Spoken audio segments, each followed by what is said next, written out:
I became an attorney to help people and help my community. I wanted a way to reach as many people as possible, just democratize access to information. Sounds to me like what you're saying is, if I don't punish a person to the harshest extent, then how will I deter them? You ask the question of, well, why is it fair that the person that has more money can afford a better lawyer, and that better lawyer gets them a better outcome from court?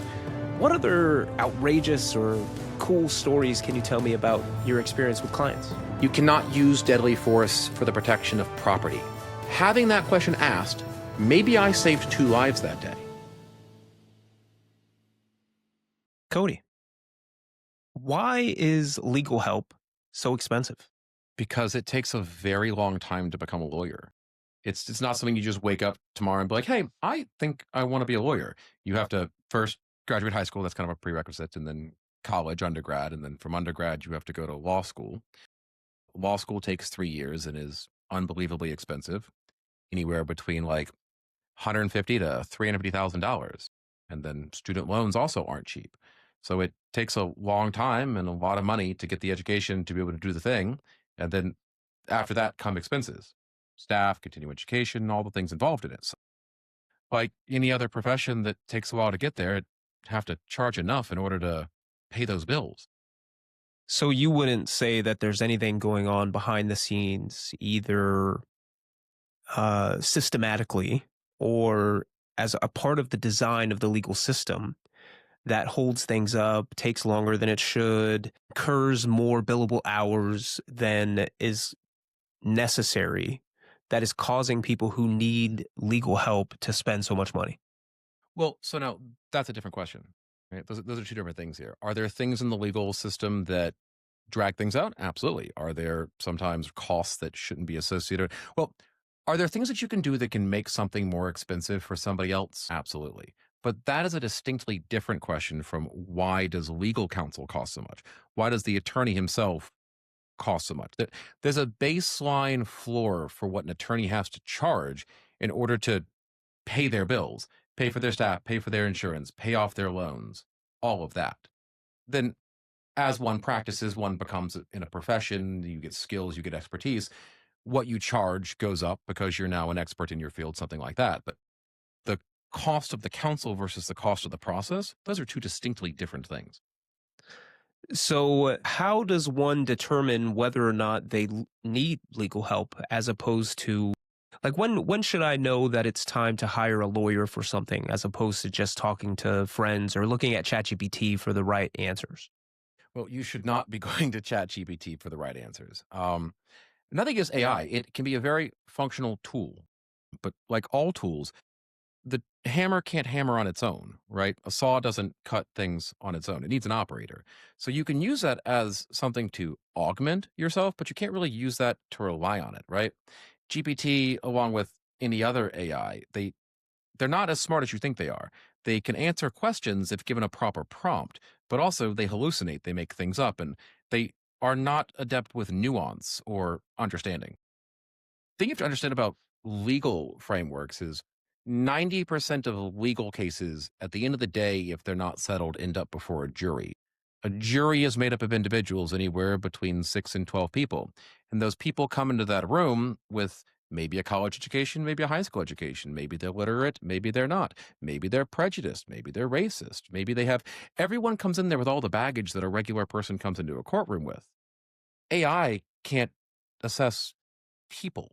It can access information and data, but it just makes things up. There's no nuance to it. There's no understanding how is someone going to view this when it's presented. There's no persuasiveness, no human element to it. And our legal system is based on humans, not computers. So should our legal system be based on human fallibility and error, potentially, as opposed to, a computer that's designed to just evaluate factual information?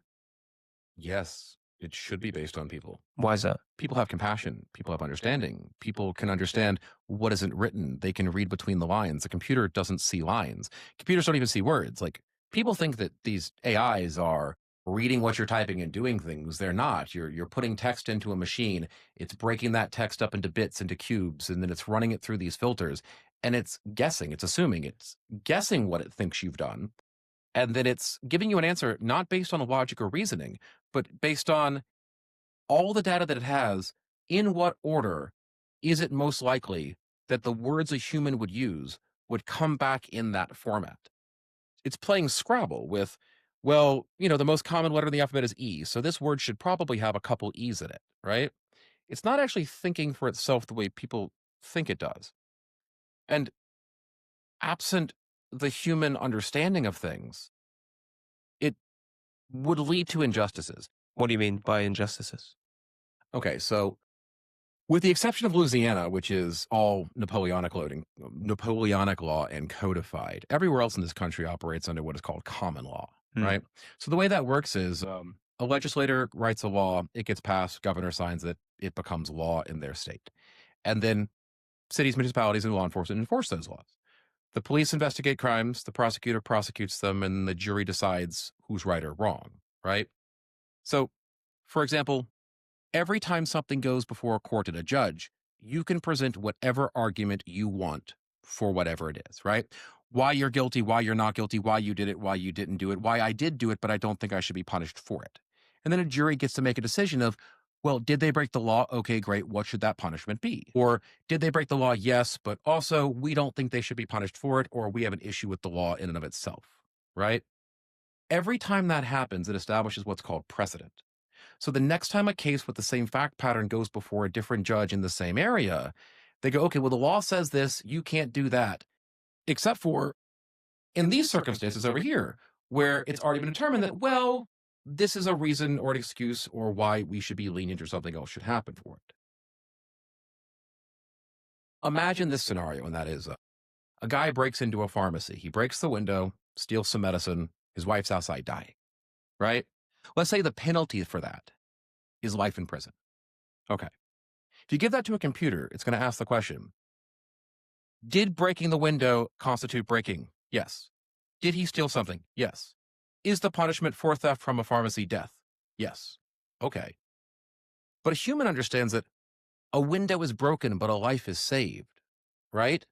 Smashing the window to the pharmacy was a justifiable act to save someone from peril or to prevent a greater harm. There's no greater harm than the loss of life. That's where humans come in. There's the nuance to it. I don't want my life governed by computers. Do you? Not if you put it that way. I would definitely want to save my wife. So let's take a step back. So, Cody, the way that I came to know you is by your social media presence. And you have amassed over 600,000 followers across a few different platforms, maybe even more at this point. This was a few weeks ago that I looked, so maybe you're barreling down on 1 million. And can you talk to me about what was the impetus for you starting to post online about providing legal advice? Well, not to toot my own horn, but it's about 1.2 million aggregate across all platforms I now. apologize. I apologize. About 600,000 on TikTok, 300,000 on Instagram, 300,000 on Facebook, and then YouTube's up there and other various ancillary platforms. But that being said, why did I start doing it? The pandemic, I guess. I started off in the pandemic like everybody else, locked inside the house, and I was just playing around social media. And I was like, before pandemic, I started doing stand-up comedy. I was like, oh, I'll be a comedian. I'll start doing things on TikTok, and that didn't go very well. So then I started just like posting videos of my dog and doing things. And then one time I saw this video of somebody saying just something absolutely absurd, and I made a video like duetting and commenting on it. And then I kept doing things like that. And then I talked to a friend of mine who was like, I say friend, a casual acquaintance from the internet. I've never met them in person, but they recently were moving to YouTube at that point in time. And they're like, yeah, there's, whole different audience over here, all these things. And I was like, well, how do I come up with like larger clips and things like that? And how do I come up with things to talk about? And I was thinking about it. And I was like, well, most people don't need a lawyer. Most people have a problem in their life and they just don't know where to start. And I was like, crazy idea. I'm going to get a sign. I'm going to go to a park. I'm going to stand there. I'm going to let people ask me questions. I'm going to do my best to point them in the right direction so that they can help themselves. And I figured that that would give me some content that might be a little bit longer that I could put online, because the whole purpose is I became an attorney to help people and help my community. And I'm at a position in my career now where I can afford to use my free time to do the things I want to do in the way I want to do it. But volunteering at like a legal clinic or something like that. It's helping one person. You know, I wanted a way to reach as many people as possible, just democratize access to information. So if I stand outside and someone asks me a question and I record it and I put it online, if you have a question, somebody else probably does too, which lets me put that information out there. And maybe I answer somebody else's question they didn't ask me. But at this point, between the distribution that I have with like an audience and reach, is people may have followed my channel or found my content based on one video or one clip about something that was slightly tangentially relevant to them. They came for the relevancy and now they're staying for the education. So there's a whole segment of the population that is getting free legal advice and learning how to be better citizens, better engaged, knowing their rights and how things work incrementally, one 1 minute clip at a time. So what is it you've amassed this huge following, and I'm curious, what do you think resonates so much with people? Like, why do you think that people sitting at home potentially browsing their phone are so invested in the conversations that you're having with complete strangers? Because it's unusual. I think it resonates with people because at least the first time they come across my content, they have no idea what it is they're seeing. It's a guy next to a sign, and most of my clips start with, I'm going to tell you these conversations are being recorded, and I am a lawyer, but I'm not your lawyer. It's a bit of a provocative statement, I guess, if you're just scrolling the internet and people are like, oh, I want to see where this is going. I can't, it's the type of clips that people watch and that they find engaging boggles my mind.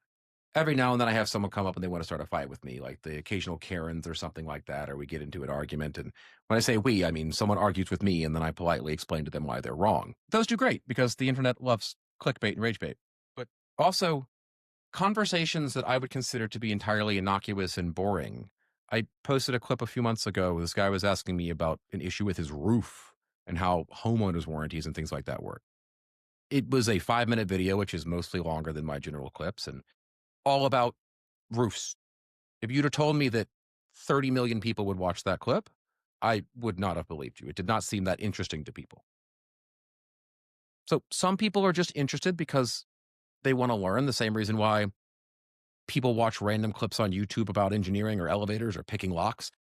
And they're never going to go pick a lock themselves or try to design an elevator, but they'll watch an engineering video about how it works. They general knowledge. But I think that people are just genuinely curious about things like doctors and lawyers and scientists. And when they have the chance to engage with it in a digestible format, it's intriguing to them, I guess. So, do you find that there's anyone that's actively seeking you out potentially on the Beltline here in Atlanta where you typically post up because they can't afford their own legal advice? So, yes and no. I have had multiple people come up to me and they're like, "Oh my god, I'm glad I found you," or "I've been wondering when I was going to see you," or like things like that. And I have had people message me on like different platforms via messages, like, "When are you out there? When can I come by?" And I can't respond to those messages because I don't have a set schedule. It's I go out there when I have an awkward amount of free time. It's a hobby that I do. So when I'm available to go out there and spend some time, I do it. So I can't give someone a schedule. But I have had some people, like one person came up and like, "How long are you going to be here?" And then they called their boyfriend or partner, like, "He's out here." And like this person ran down there because he really wanted to ask me a question. I don't necessarily remember if that was like a super poignant question or if it was just maybe he just really wanted to engage with me and ask a question, less about like a I really need help situation. But I have become, I guess to my own chagrin, a notable person in the community. I wasn't expecting that to happen. I was not expecting notoriety or popularity when I started At this. least it's for the right reasons. I mean, I like to think it's the right reasons. So, something that I think most people would agree with, and this gets back to me asking you questions about the financial aspects of legal help, is that sometimes it seems, and maybe it always seems, that the wealthier party in a dispute can hire a more expensive lawyer, and oftentimes that leads to better outcomes. I think we most often see this in divorce proceedings. Sometimes you have people who can financially pay for the legal team to fight a case that they otherwise wouldn't, like some parties may not be able to afford. to pursue legal action, for example, so then they don't pursue legal action. And I'm curious, can you talk to me about disparity based on outcomes and socioeconomic status? I mean, the reality is we would like to think of the law as being like noble and it serves a purpose, right? And everyone is equal under the law. But we can't undo the realities of every society that ever existed in the beginning of time, right? Those who have more have more. It's full stop, right? You ask the question of, well, why is it fair that the person that has more money can afford a better lawyer and that better lawyer gets them a better outcome from court? Why is it the person that has more money gets to have better insurance? Why is it the person that has more money gets access to a better doctor? Why is it the person that has more money gets access to a nicer car and thus a safer car? So when they get in an accident, they don't die. But when I drive my 1986 Honda and I hit a speed bump, I'm now in the ER. Why is it that their kids get to go to college or they get this benefit or that? It's the byproduct of a capitalist society is that there are differentiating levels of inequity, right? The thing you have to understand about our legal system, though, is that it does, at the very least, have a relatively level playing field to the extent of the laws are the laws. They say what they say. Now, maybe your attorney can be more persuasive to a jury. Maybe they can't. Maybe they can present better facts in a more understandable method. Maybe they can't. The attorney doesn't change the law, right? The law is neutral. The attorney changes how a jury may perceive that law or how their client or the person that they're suing or defending perceives an outcome. Those are vastly different things, right? Most people don't have a genuine understanding about what their rights are or what the realities of a lawsuit or a legal action is. A lot of what a lawyer does is, yeah, I fight the other side to try to get you what it is that you want, but I also fight with you a lot about what a reasonable expectation is and what a realistic outcome looks like. There are a lot of people in this world that will literally cut off their own nose to spite their face because they just don't have an understanding of what the realities are. The law is neutral. The judge is neutral. The judge does not give more deference to the guy in the $10,000 suit than the $1,000 suit, right? And with a jury, that could go either way. The jury might see the $10,000 suit, be like, wow, that guy's a really good attorney, and thus his client is probably an upstanding person. Or in a lower income area, it might be like, wow, this guy's putting on airs. He's got a fancy pants, big corporate city lawyer boy. We're going to go with the local attorney guy over here. Like, there are the disparities of the human element that come from it, right? But asking why there's inequity between legal counsel or the cost of things, I caution to say this, and I hate to shatter your worldview, but the concept here in the United States is that all men are created equal, but that's just not true. In what way? I mean, everyone knows that while it's true that people are equally created, we're all created in the same way. No one comes into this world with the same family, same backgrounds, same height, same weight, same innate skills, same intelligence, same socioeconomic, same moral character. All of these things are independently developed. We live in a society that just has inequities. The best you can do is try to do your best within the framework you're given. Well, that's really depressing. But it's not depressing. So you asked the question earlier about why do things take so long and all the stuff that involved in it and expenses. You have to understand that our justice system is designed to be fair. It is not designed to be efficient. And it overwhelmingly benefits a defendant. I know it doesn't feel like that if you have a criminal case or a charge, and that's because you're up against the state and they have unlimited resources, right? But the timelines and the procedures and the breakdowns of things, those are overwhelmingly balanced towards the defendant. They get access to discovery and information about the case. Like those things you see on TV where they walk into the courtroom and there's this surprise message where they, aha, that doesn't happen. There's no surprise evidence. There's no surprise witness. When I go into a courtroom, I know every single witness that is going to come in there and testify. I know every single piece of evidence that you have. I might not know how you're going to present it. I might not know what that witness is going to specifically testify on the stand. But if you want to have an expert come in and testify about how my client's medical bills are inflated and they shouldn't be that high, I know who your witness is. I've researched him and I had the opportunity to interview him and to depose him and ask him what he's going to say about the case. Like all of that is laid out in advance. The process takes a while because every time one party does something, the other party is afforded a period of time in which they get to respond to. I file a motion. You have 30 days to respond to that motion, either agreeing or disagreeing. And if you disagree, then you can either let the judge decide by reading our two arguments, or if you file one thing and then I dispute it, then I can ask for a hearing. So I get 30 days from when you file it to file my answer. And then after that, if I ask a judge to make a ruling in person, I want oral arguments, then I get another 30, 60, 90, whatever timeline it takes for that judge to schedule a hearing for us to come in there. You argue to your judge your position, and I argue mine. And then we let him decide which way we want to rule on whatever that thing is we're disputing about. But that procedural standpoint there, it's designed to benefit the person accused of something. It is an innocent until proven guilty system. When is it beyond a preponderance of evidence?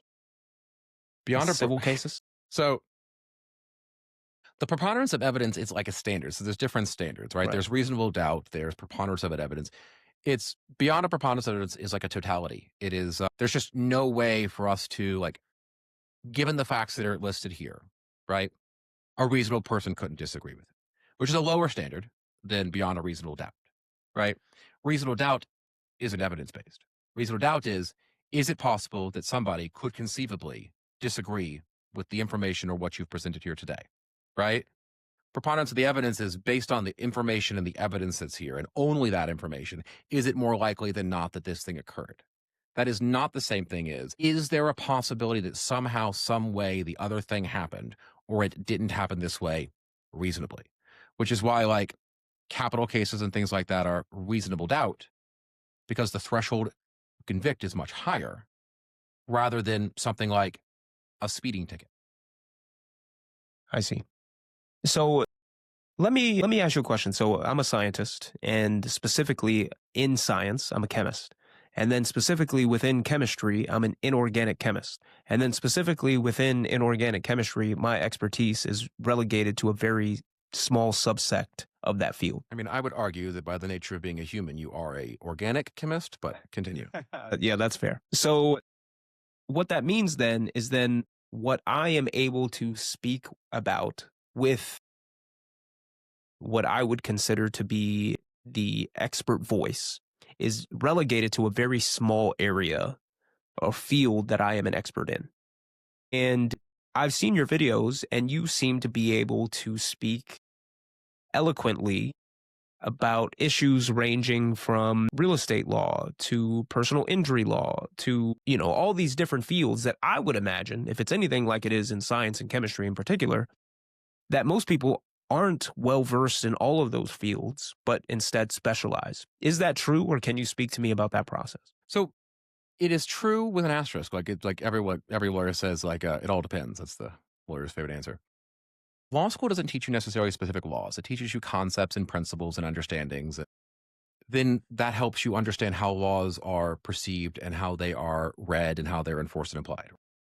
So you don't decide to become like a personal injury attorney until after you start with being an attorney. It's like you don't decide to be a podiatrist until after you become an MD, right?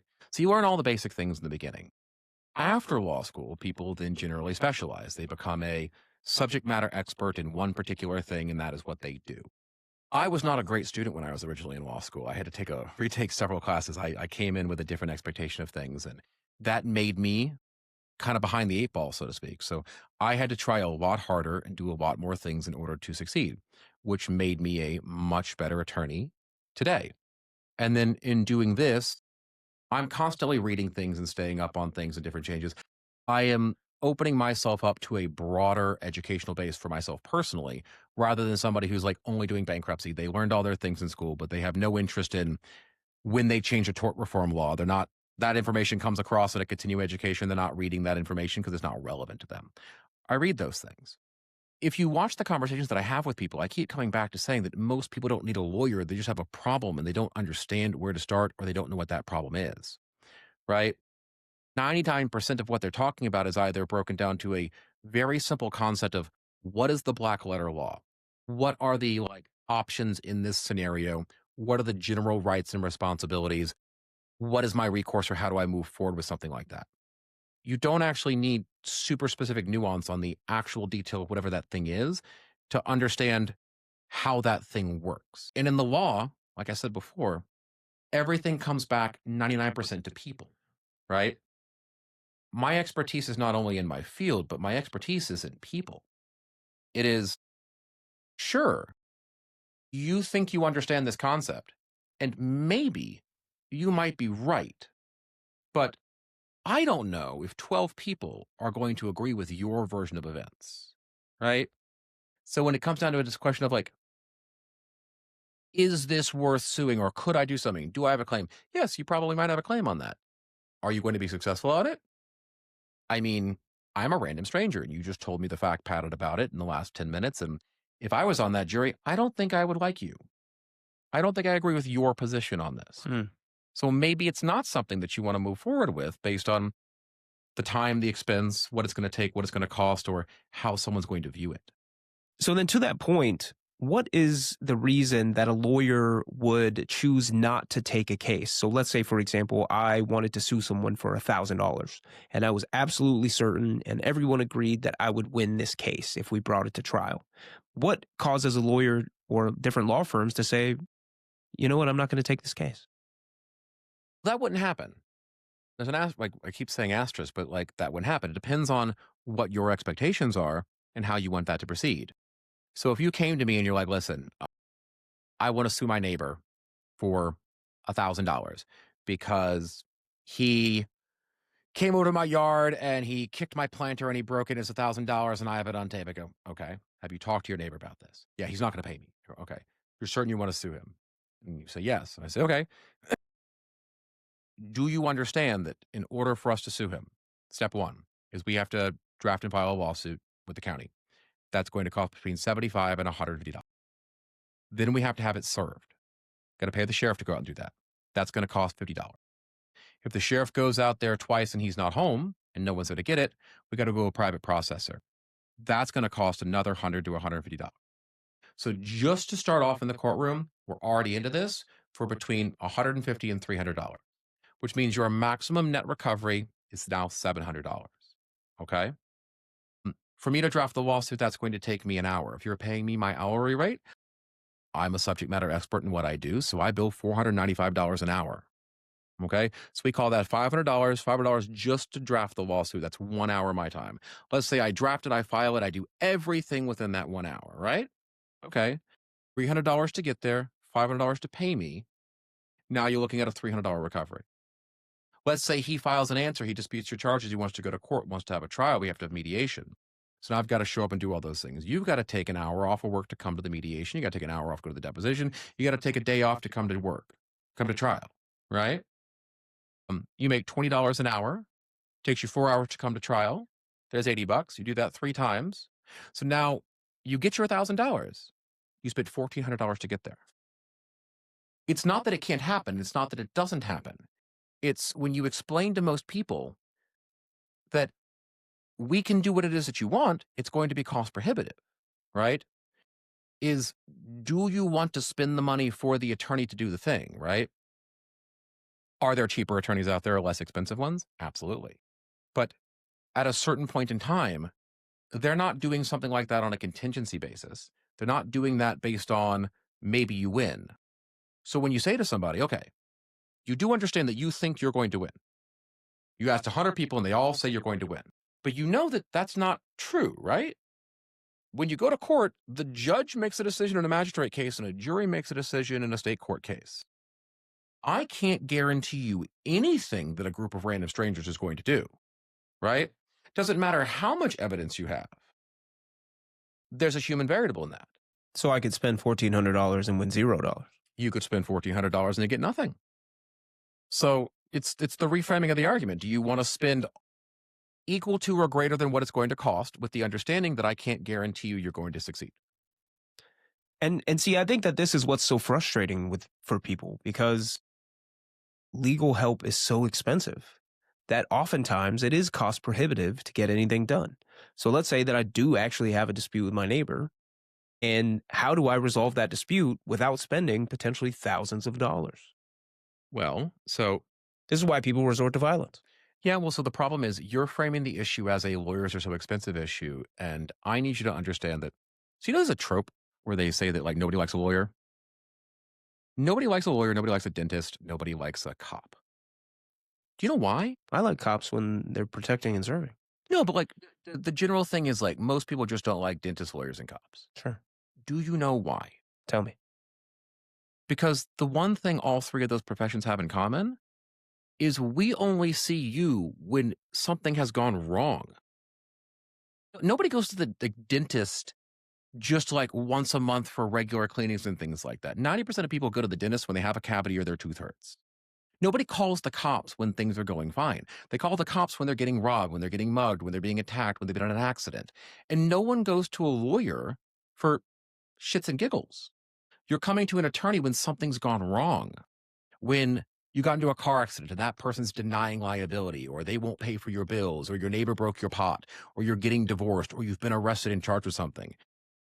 You're coming to us on your worst day, right? And the thing that we all have in common is I didn't create your scenario. It's not my fault it's cost prohibitive. It's not my fault your neighbor's being a dick. Like, you wouldn't need as many lawyers if more people would just do the right thing. It's not a lawyer or a litigious or a courts problem. It's a people problem. People so often choose not to do the right thing, or they want to minimize their own liabilities, or they don't want to admit their own failures and faults. That's what forces most civil litigation. Okay, so then let's change the scenario and see if that changes things. Let's say I'm just sitting around one day, somebody knocks on my door, serves me papers. They're suing me for something. Never met this person. I don't know what their case is about. I literally, and I'm not just saying this to like get out of something. I did not participate in whatever they're suing me for. But they are suing me, and now they're asking me to appear in court. Now I got to go hire a lawyer. Now I got to pay for a lawyer. Now I got to go to court. Now I got to do all those things, pay for all those things. I didn't even do anything.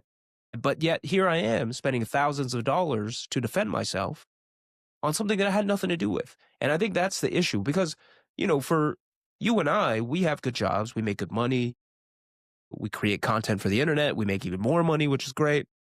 But a lot of people, especially in the United States, are not doing well right now. A lot of people are really struggling and they're seeing this thing that's like, I can barely pay the rent. How can I afford $30,000 to go fight some case that I didn't even bring to court? So, creative license for hyperbole, but that doesn't happen, right? Like, people don't just knock on your door and randomly serve you with a lawsuit for something that has absolutely nothing to do with you.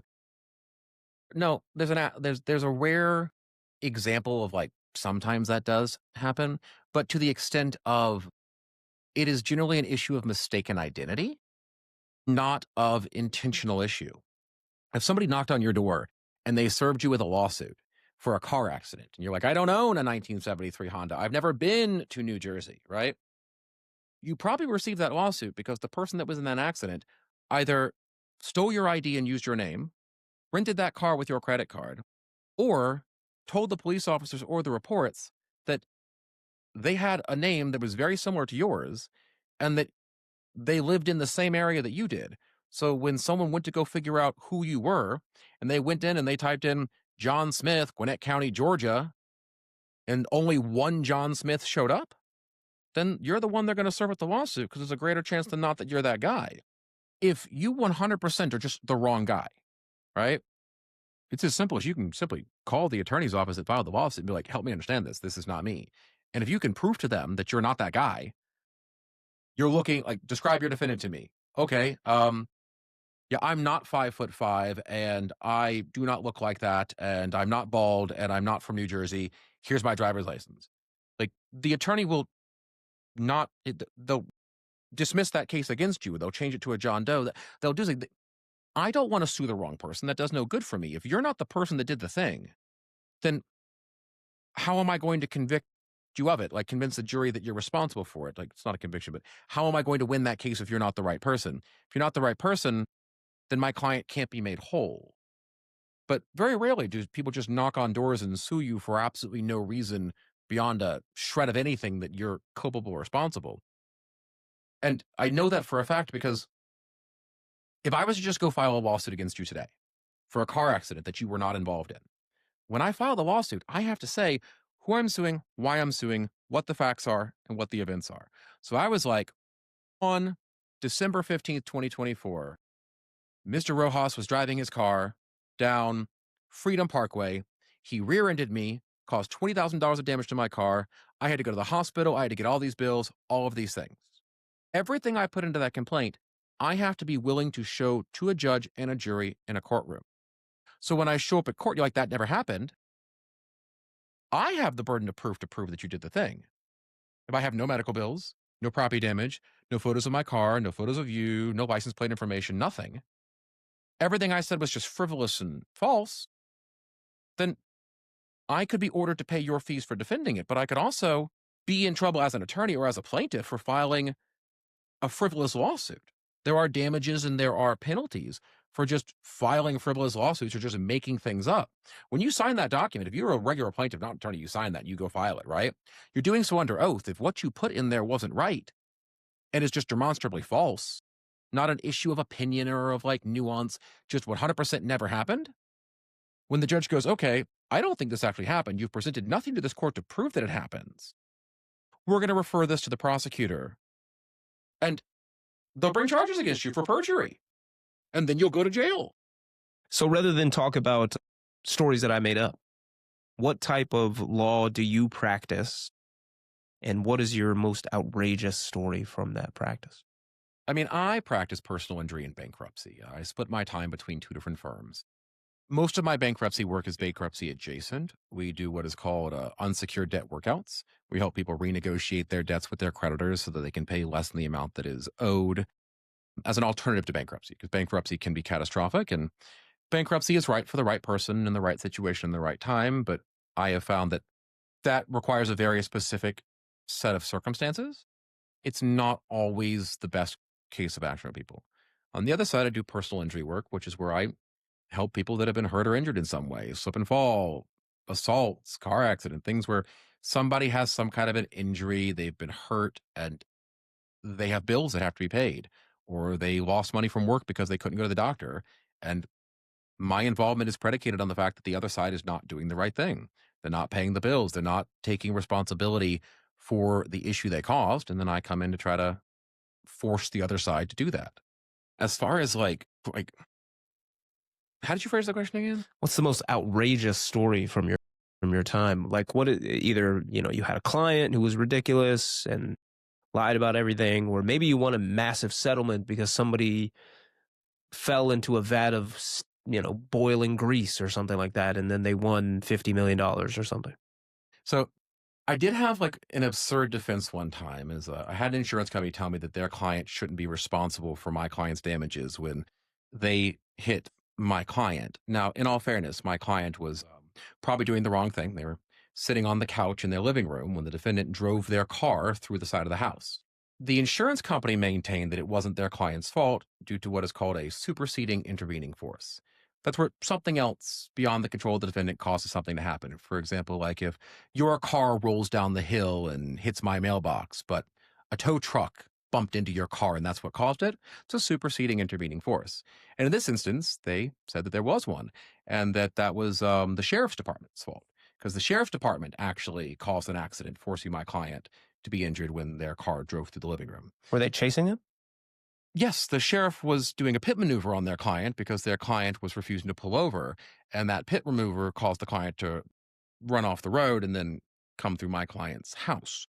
So they thought that was their client shouldn't be responsible for it because had it not been for the Cherokee County Police Department running them off the road, they wouldn't have come through my house, to which I reminded them that had they pulled over, that wouldn't have happened. So the responsibility was on them. I also had an absurd one time. So there's two types of fault, right? There's you can have actual fault, you can have proximate cause, right? And that is, did something you do lead to a chain of events or reactions that caused an issue? I had a client one time, they were injured and the defense counsel, sorry. So I had a client one time and the insurance company didn't want to pay it because they maintained that my client wasn't injured by their client. My client was injured because my client actually rear-ended someone in front of them, which is true. And that it was the fault of the person that was in front of my client for driving erratically and cutting off my client. So either my client wasn't paying attention and hit the person in front of them, or the person in front of them made it a erratic move, which caused my client to hit them. Either way, it's either the guy in front of me's fault or my client's fault because their client never made contact with my client's vehicle. To which I said, that is true, and I understand this. However, your client was driving the wrong way down a one way, trying to get to the north terminal at the airport from the south entrance lane. And they thought the fastest way to do that was to drive the wrong way down a one way.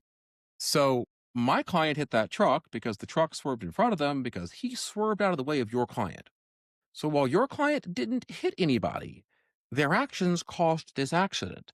And you can dispute this if you want to, but while the entire accident took less than 30 seconds to happen, I have 16 hours of video footage in 4K from 400 separate angles, and we will play every single video to a jury. Who won?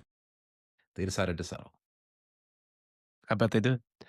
So let me ask you a question. You brought up something great. I just watched a video maybe 2 weeks ago on John Oliver's YouTube channel, and he has a show on YouTube or he has a show on HBO Max or HBO for anyone who doesn't know.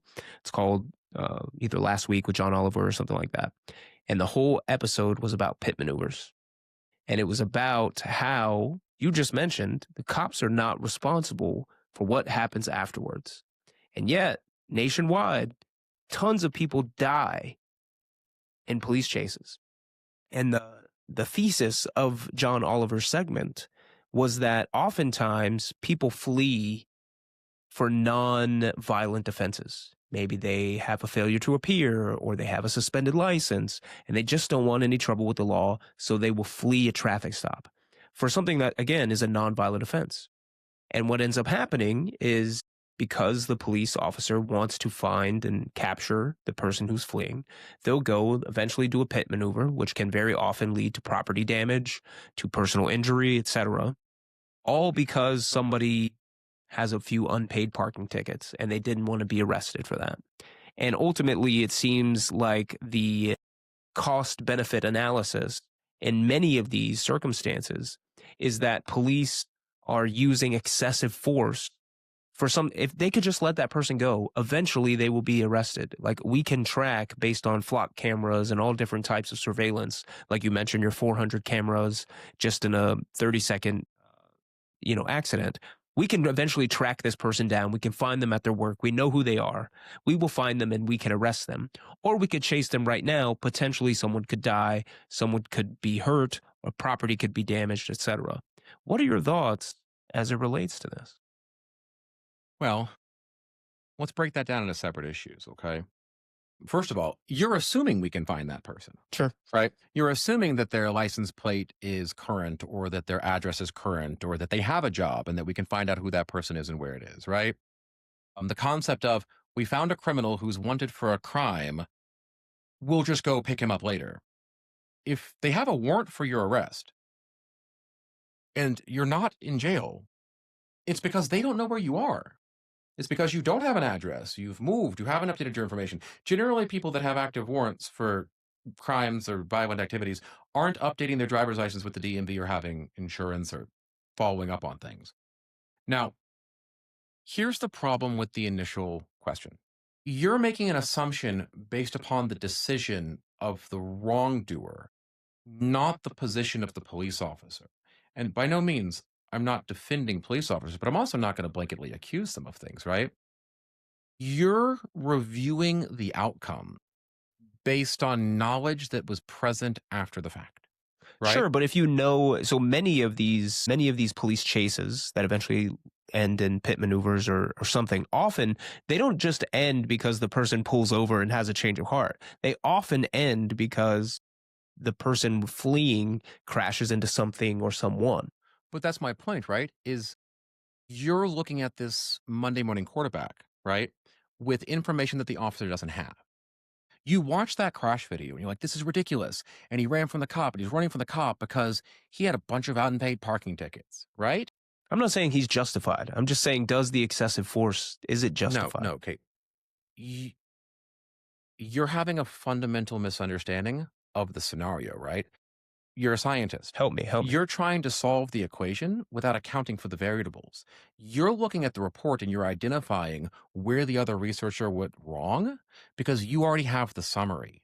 You're not attempting to do the experiment at the same time that the cop is, right? When a cop goes to pull you over for an expired registration or for speeding, right? We expect a reasonable, prudent person and a good member of society to obey the law. And when they don't, we assume that they're going to participate in the process.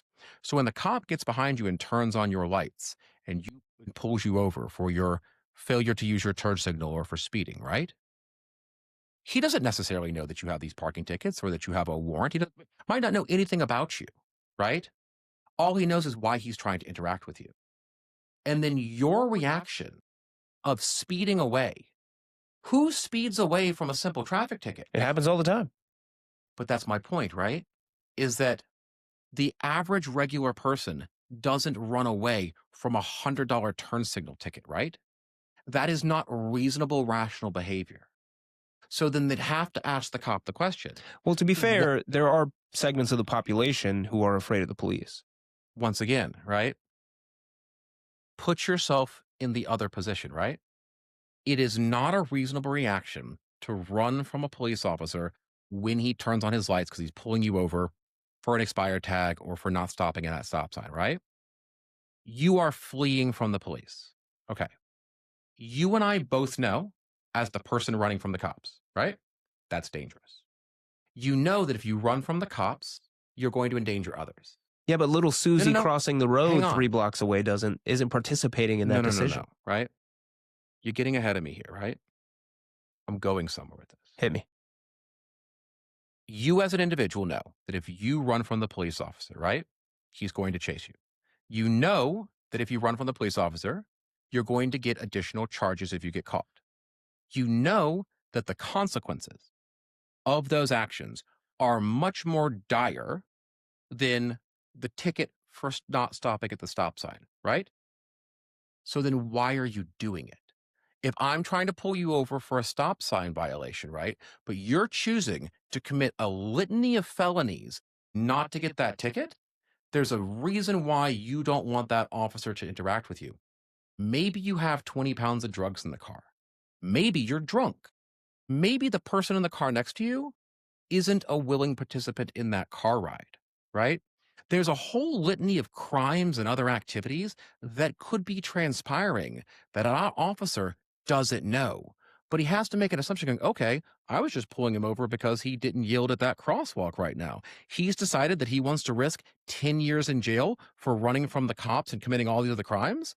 The thing that he's trying to avoid must be a lot worse than all the other things he's going to get when he gets caught. That's why they're chasing. Sure. What if the person in the car, the passenger's being kidnapped? What if there are guns in the car? What if there are drugs in the car? What if the person is drunk, right? And that person takes off running. Well, now you've got a drunk guy who's going to keep going and possibly hit somebody and possibly kill somebody. You have to get that person off the road. And then there's also the understanding of, at a certain point in time, there have to be consequences for somebody's actions, and those consequences have to be real, right? If you establish the concept of this police department will not chase people, then no one will stop, right? You have to make the concept of fleeing from the police. They are going to get you, they are going to catch you, and then everything that happened along that way is going to make things worse for you. So that somebody doesn't have a speeding ticket or a parking ticket and then flee from the cops over that thing. So you're saying that by developing a reputation for being the type of person who will pursue, that you will encourage people not to flee. Let me ask you a question. We're filming this podcast on a beautiful university campus. If someone was to park here in an inappropriate space, they get a parking ticket, right? I'm sure there's a number of students here who probably have a litany of parking tickets that they probably won't pay until it comes time for graduation when they don't get their diploma unless they pay that fine. Often do you think that student would park in the wrong spot? If the punishment wasn't a ticket, but that they towed his car and they impounded it for a minimum of 72 hours. Do you think he would continue to park in a space that he's not supposed to park in twice a week? So you're saying harsher punishment leads to better outcomes. People are going to follow the No, rules. what I'm saying is like there has to be a deterrent, right? And that is if the concept of the police aren't going to chase me, right? Then there's no enforcement. If the solution to committing a crime is the uno reverse of I'm just not going to pull over, then no one's ever going to pull over. And then the officers can't enforce anything. If you refuse to stop and there's no consequence of them chasing you, then why would anybody ever stop? Why would you subject yourself to getting a citation for running a stop sign if you know that as long as you don't pull over, the cop isn't going to chase you and there'll be no consequences for it? So then let me ask you this. How do you feel, and hopefully you'll see where I'm going with this. How do you feel about the three strike rules? How do you feel about the war against drugs? How do you feel about the way that these things unfolded? Because it sounds to me like what you're saying is if I don't punish a person to the harshest extent, then how will I deter them? And yet, I think most people at this stage would agree, well, depending on your political affiliations, would agree that maybe some of the punitive legal battles that have transpired in the 90s and the 80s specifically had an adverse effect on community and in fact maybe didn't deter people from committing these crimes. Well, so those are two vastly different things, right? There is having strict and harsh punishments for particular crimes. And I'm not going to say that, we haven't had with mandatory minimums, which were very big in the 80s, and with classifications of certain types of crimes and drugs. Like, how do I say this? The crimes and like the mandatory minimums and the punishments for things like crack were significantly higher than that for like cocaine. And those were probably racially based. I mean, I wasn't practicing law in the 80s. I was barely alive in I'm the not blaming 80s, you. I'm right? not blaming you. But there have been laws that have been like racially motivated or like there have been laws that have been enacted to subjugate particular groups of people, right? Now, when they create those laws, they are being done from a content neutral basis, right?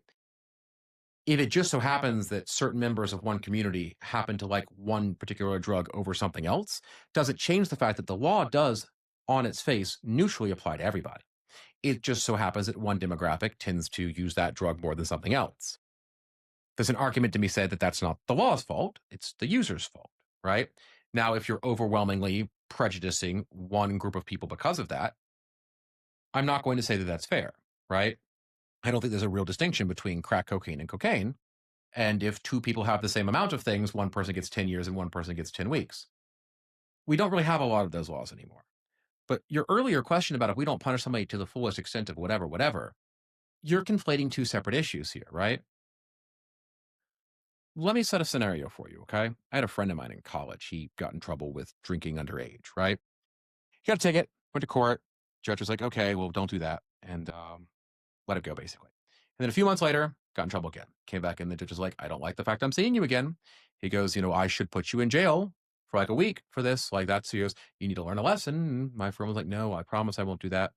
And then he's like, okay, so we're going to let you out. You're going to go to some classes about drugs and alcohol. You're going to be on probation for the next 9 months, et cetera, et cetera. A few months later, he was leaving a house party, got arrested. He had like a drink or like one or two drinks, wasn't even drunk, but he got arrested, goes to court. And the judge is like, all right, 60 days in jail.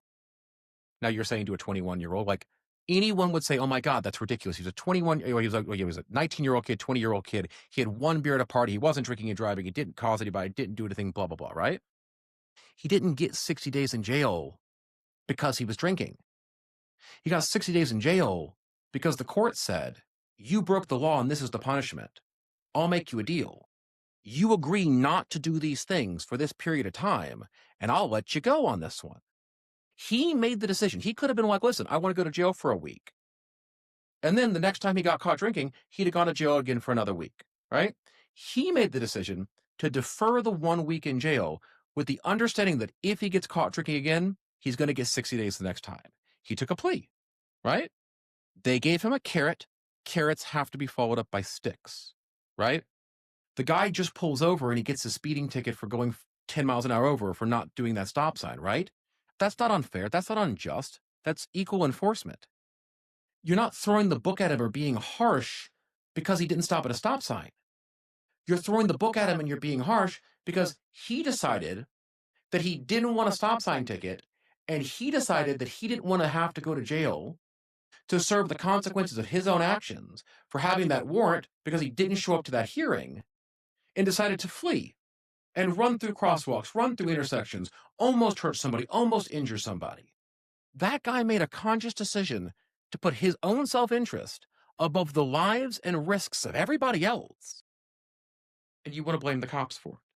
I'm not suggesting we blame the cops. I'm just saying there are people out there, specifically John Oliver, who brought a cogent argument that maybe we're being too excessive with force and it is leading to property damage and loss of life for innocent bystanders. I'm not saying that that doesn't happen. I'm not saying that there is not a issue of excessive force sometimes.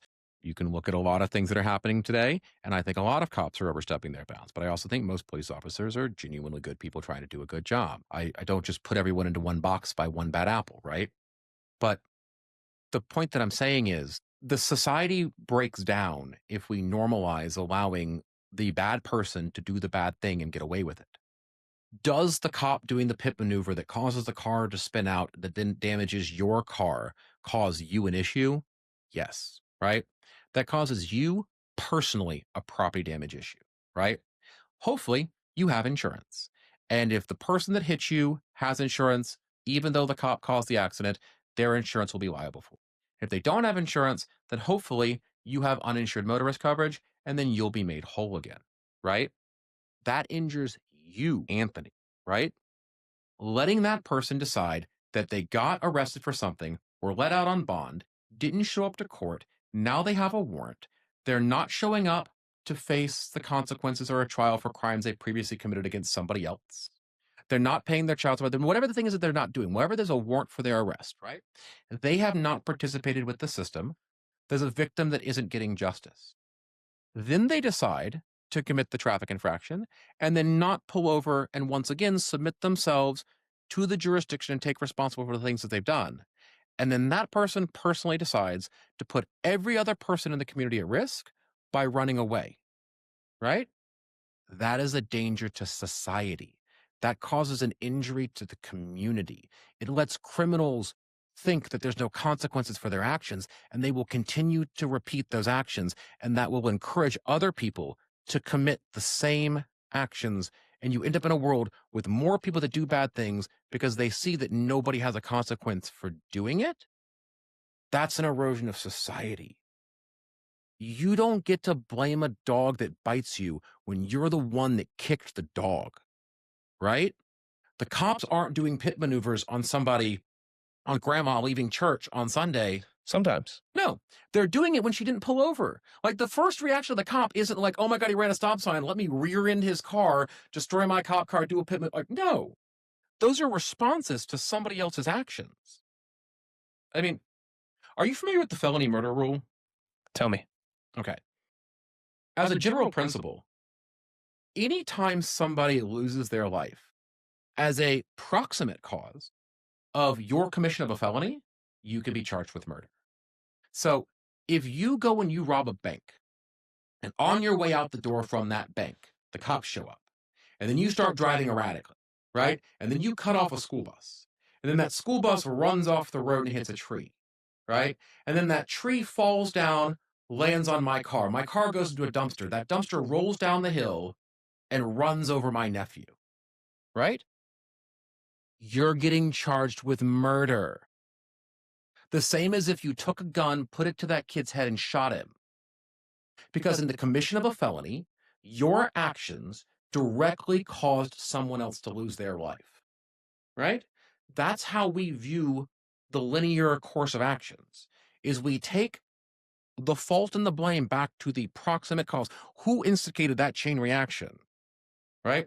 That's where liability starts. It's with the person that did the thing. So let's say that I went with someone to rob a bank and I was the getaway driver and I was a poor person and my friend suggested that they were going to go rob a bank and I told them I would be willing to drive the car.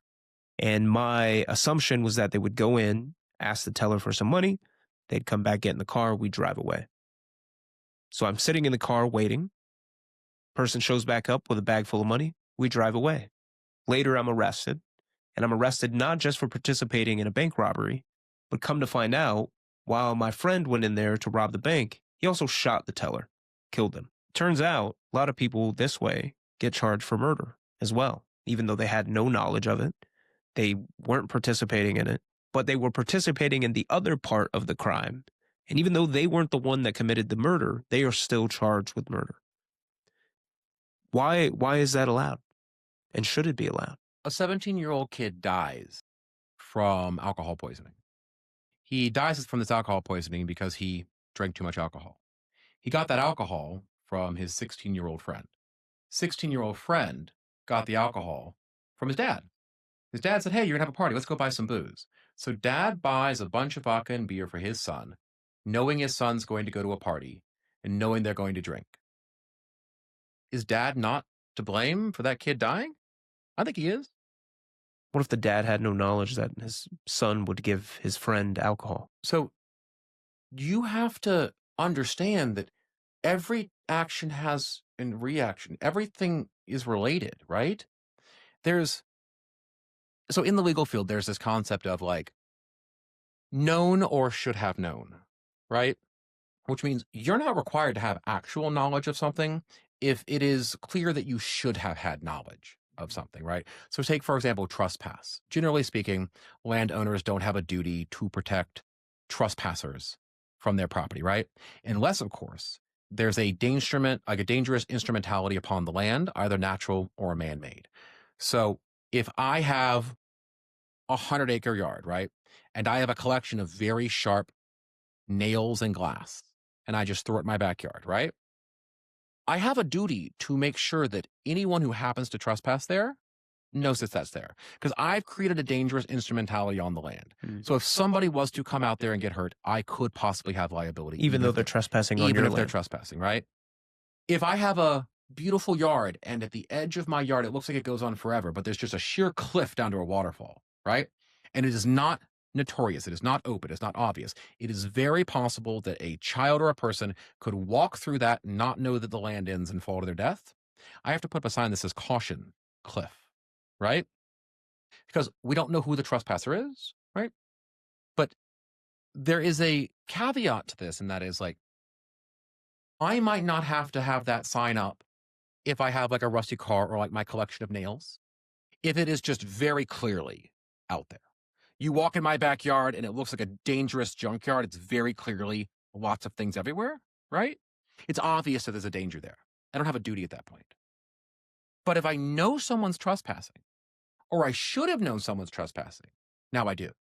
So if I go out there and I'm constantly rearranging my junk because it's being moved by a person, or there's a clear path between this edge of my property that very clearly goes through the side of my property to the high school behind my house, right? It's obvious that people are walking from the street to the high school by cutting through my yard.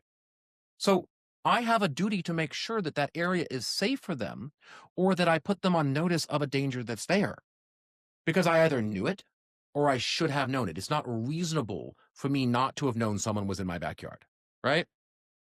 Same thing is, you understand that when you commit a crime, there are consequences. You understand that there are dangers associated with committing a crime. If your friend says to you, I'm going to rob a bank, okay, you have to understand that there's a risk that someone's going to get hurt. How do you rob a bank without a weapon? How do you facilitate the bank manager to give you funds without a threat of violence? Very few bank robbers succeed by walking up to the counter being like, just want to let you know, I have no guns, no knives, no chemical weapons, and nothing that can harm you in any way. Give me all the money. Sure. Right? They either have, imply, or infer they have a weapon, right? You have to know that if I tell you I'm going to go rob a bank, you have to assume that I'm going to be taking something by force. You assumed the risk of understanding that by participating as the driver, you knew I was going to that bank and why I was going in there. And you should have known that there was a risk somebody could get hurt. You've assumed the risk by participating in that activity. Your scenario would be different if you were my Uber driver and I called you as I was leaving the bank, and I'm just standing there with a suitcase like a professional in a suit and tie, and then you get into my car, probably wouldn't be charged with being part of that.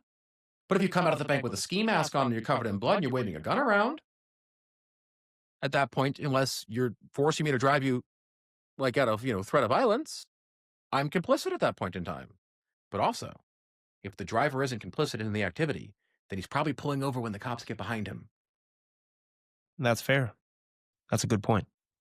So, Cody, before we wrap up, in your social media content, you often provide law advice to people who would otherwise not be able to ask someone. What is your favorite thing about doing it? I mean, to be clear, mostly what I do is point people in the right direction. Like most people don't actually need a lawyer. My favorite thing about doing it is democratizing access to information and dissuading people of what I consider to be dangerous ideas. What do you mean? So there are oftentimes people that have, like, if you have a difference of opinion about how you think liability for a landlord tenant works, that's an ignorant position to take, and it might not benefit you in the future if you have an issue with something, right? But it's not necessarily harmful to others. But if you have a difference of opinion about like the legality of booby traps or when you can use lethal force, um, that's a dangerous idea. If you think that you are legally justified at firing a gun at somebody that's driving away while stealing your car, right? That's a very dangerous notion. For the record, you can't do that. Like, at least in Georgia and in most places, if I come home and I find you in my car and you put it in reverse and back out, I can't shoot at you while you drive away, right? You cannot use deadly force for the protection of property, only your life or the life of somebody else, and only when reasonable.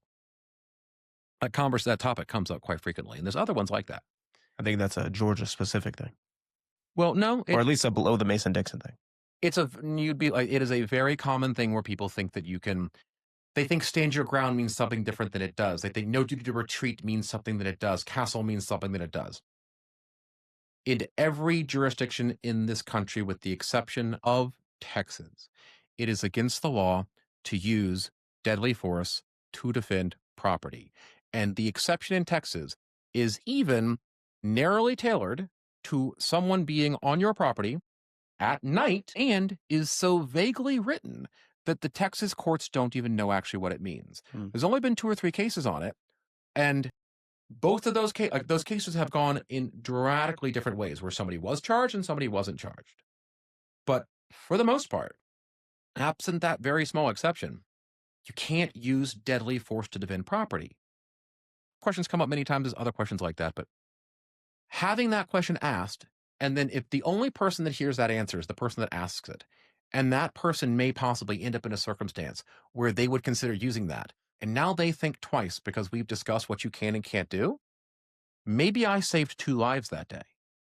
If I convince you that you should not shoot at someone driving away in your truck and then your truck gets stolen, maybe I save the life of the guy that gets shot at, and maybe I keep you out of life in prison for doing the shooting.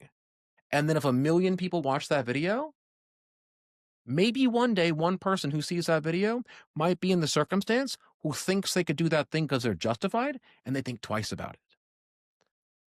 What other outrageous or cool stories can you tell me about your experience with clients?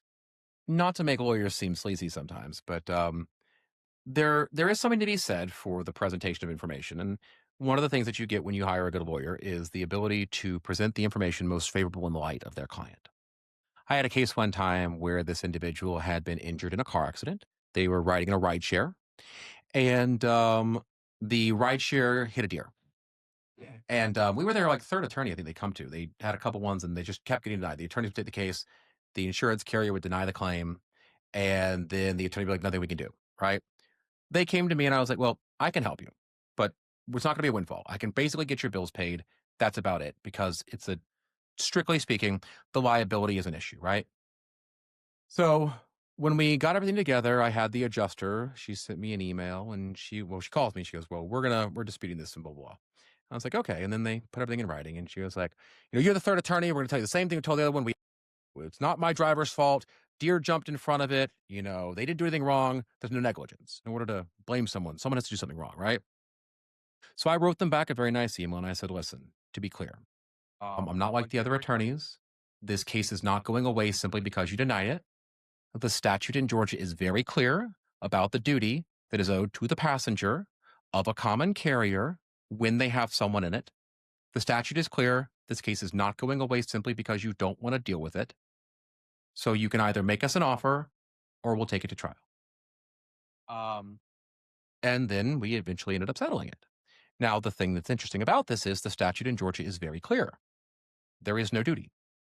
The statute in Georgia is very clear that the owner or operator of a common carrier, like a taxi cab or an Uber or a Lyft, do not have a duty to their passenger for intervening things that happen that isn't their fault, such as a deer jumping in front of the car. Sure. I didn't say that they were responsible. I didn't say that there was a claim. I said the statute in Georgia is very clear on what the duty is, which is a very truthful statement. And they didn't know.